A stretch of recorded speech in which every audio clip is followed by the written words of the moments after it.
Welcome to the Same Side Selling Podcast. I am your host, Ian Altman. This is episode 349 of the Same Side Selling Podcast, and I'm pleased to have you here today. What are we talking about today? The 3 most common traps in pipeline reviews. So I work with clients all the time where we're sitting in on their pipeline reviews, and these are the 3 most common traps. You might call them mistakes, but I don't want to be so rude, so I'm just going to say it's a trap that people fall into when it comes to their pipeline reviews. Number 1, the first thing that people focus on is they ask people in their team about stuff that is easily found in their CRM. Meaning, they'll ask questions like, so when's the last time you spoke to this person? You can find that in the CRM. How big of a deal is this? How many seats? How many units? How many this? How many that? It's all in the CRM. Well, what did we last send them in the way of a proposal? It's in the CRM. So all of these things are in the CRM, yet when we get together for these pipeline reviews, sales managers often feel a need to ask questions about things that are already there because we feel like it's our job to check in on these things. Maybe we're wondering if they're going to give us the same information that's in the pipeline or in the CRM. But in most cases, people are smart enough that they're going to follow through with that, and that's not going to be the issue. The second biggest mistake is we ask the rep, so hey, what's the status on this deal? I see that it slipped from last month to this month. What's going on? And the rep's probably going to tell you stuff that's already in the CRM, but they're also going to give you their rosy view of that account. Like, well, I think we're in good shape right now. And, I haven't heard back from him for a few days, but, I think it's just because so-and-so's on vacation. And it's a lot of the word, I think. So it's a lot of the phrase, I think, where people are saying, well, I think it's this, I think it's this, I think it's that, which means we don't really know, but we're hopeful that something's going to come out of it. The third biggest trap is people not asking the following questions. And so I don't want to just say, what are the biggest traps, but there are certain key questions that you can ask in pipeline reviews that will be helpful for your team. I also encourage you to leave time to role play different conversations. So if somebody says, well, I don't have that information from the prospect, I don't have that from our potential client, then you want to be able to say, well, let's role play what that conversation is going to sound like. And I would suggest that you do that 2 or 3 times for each case. What you will find is that the first time people do it, they kind of stumble through it. The second time they get a little bit better. And the third time it actually sounds like something you wouldn't be embarrassed to sit in on if you were part of that conversation.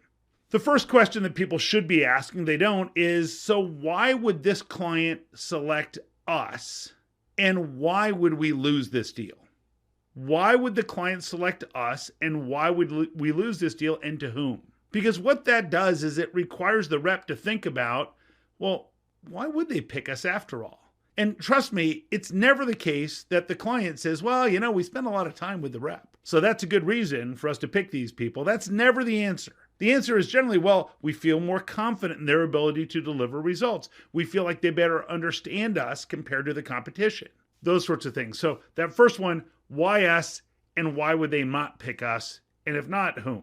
The second question we want to ask them is, what happens if they do not implement our solution or one similar to it? Oftentimes, salespeople don't think about that because they're thinking about, well, I just gave a demo of our product, or I talked about this solution that we had, or I talked about this project. And what they're not asking is, what happens if the client does nothing? What happens if they maintain the status quo? And if the answer is, well, it's no big deal, the deal isn't going to happen.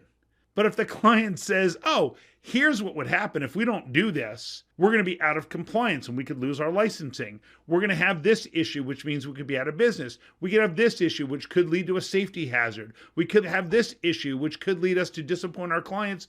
Those are good qualified opportunities and reasons why someone should probably do business with you. The third question that people should ask is this. What does the client need to see or believe in order to proceed with us?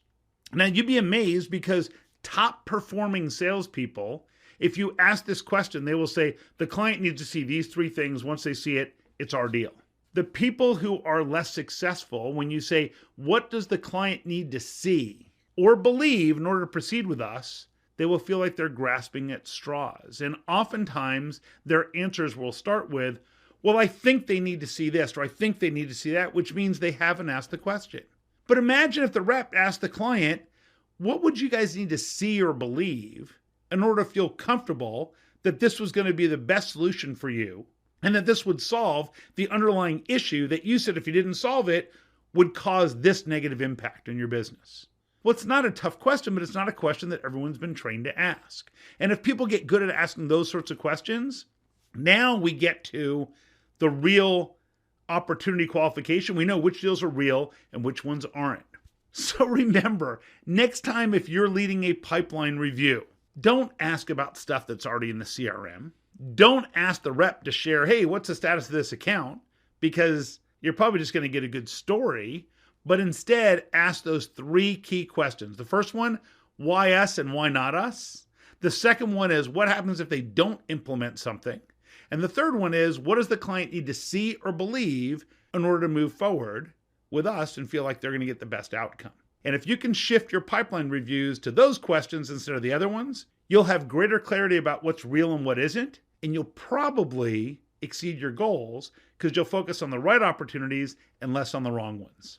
As always, if you find this valuable, would love it if you would subscribe, share a review, post it online, shout it from the rooftops, whatever works. And of course, if there are topics you'd like me to cover, just drop me a note to ian@ianaltman.com.